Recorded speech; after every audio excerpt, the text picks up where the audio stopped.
Ang dakbayan sa San Carlos miguyog sa tibuok kalibutan sa pagsaulog sa Abril 22 matag tuig bilang Earth Day.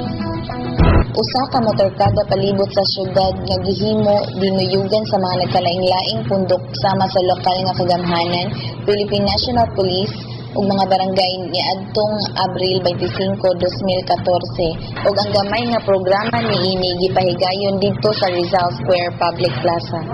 Sa mao nga okasyon, gihimo ang paglusad sa law enforcement team sa syudad kansang katuyuan mao ang pagtuman sa mga ordinansa nga napanday sa sangguniang panglungsod nga wala mahatagi og igong pagtagad. Ang LET mao usab ang gihatagan og katungod nga manguna sa pagpatuman sa mga ordinansa nga napanday og ubang balaod.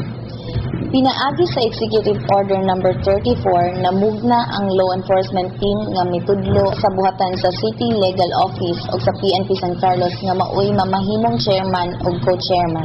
Sila ang gitahasan og responsibilidad sa pagplano, pagsuta, pag-atiman o pagpatuman sa mga gimbuhaton sa LEP. Ang maong kamanduan giaprobahan ni Mayor Valmayor ni adtong Hunyo 6, 2013. Gitudlo usab niini ang ubang miyembro sa LEP nga nagagikan sa nagkalaing-laing buhatan sa lokal nga kagamhanan, barangay o dili mominos sa upat ka pulis nga itudlo sa station commando. Ang mga ordinansa nga hatagan sa pagdagad sa team nag-apil og ordinansa sa sidewalk vending, garbage disposal, anti-littering, market ordinance, health and sanitary regulation, lakip sa anti-smoking, inspection sa business permits, pagpatuman sa balaod sa trapiko ug uban pang kamanduan nga ipatuman sa mayor. Sa mensahe nga gipaambit ni Mayor Gingo kabahin sa pagsaulog sa Earth Day, ang LEP mibisita sa Bago City aron motuon sa pamaagi kung giunsa nila ang pagpatuman sa ilang mga ordinansa sa environment. Aron usab kini masunod dinhi ug mapa-improve nga nagayod.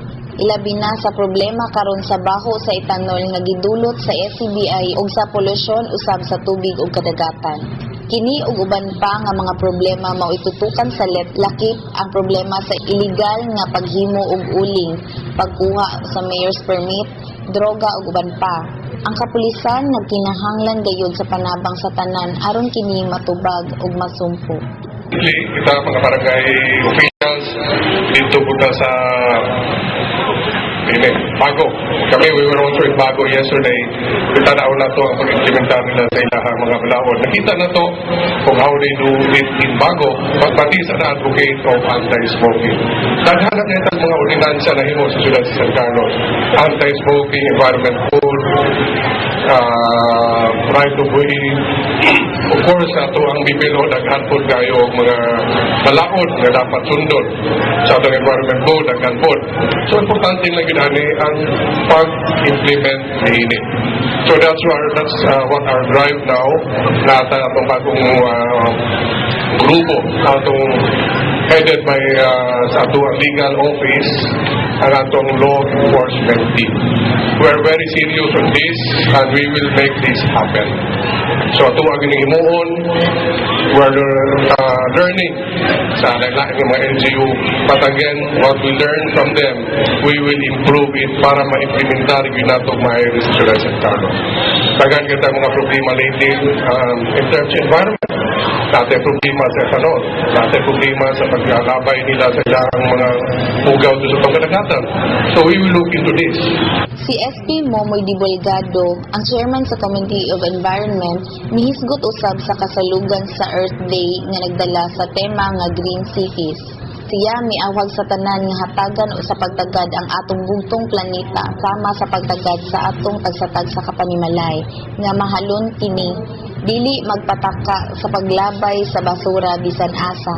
Sa katapusan, iyang giawag ang tanan sa paghimo sa matag adlaw isip usa ka adlaw sa kalibutan kon make every day an Earth Day. Kini siya basic mangyugayo nato ning nakatungod na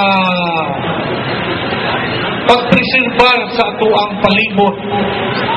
Gani ang pinakagwapo nga ehemplo gyud ani no na ibutang nato sa atuang sitwasyon na every household sa atuang panimalay So kinanglan yun sa ato ang pagpakabana sa pagpreserbar sa ato ang Mother Earth. So we have so much environmental laws, and today it's also very important since we are launching our law enforcement team. Mao kini siya komplementary kini para sa kalampusan sa ato ang pag-implementar sa ato ang mga environmental laws. Dili lang sa environmental laws o sa lain po nga mga ordinansa na naa na karon sa ato ang syudad sa San Carlos.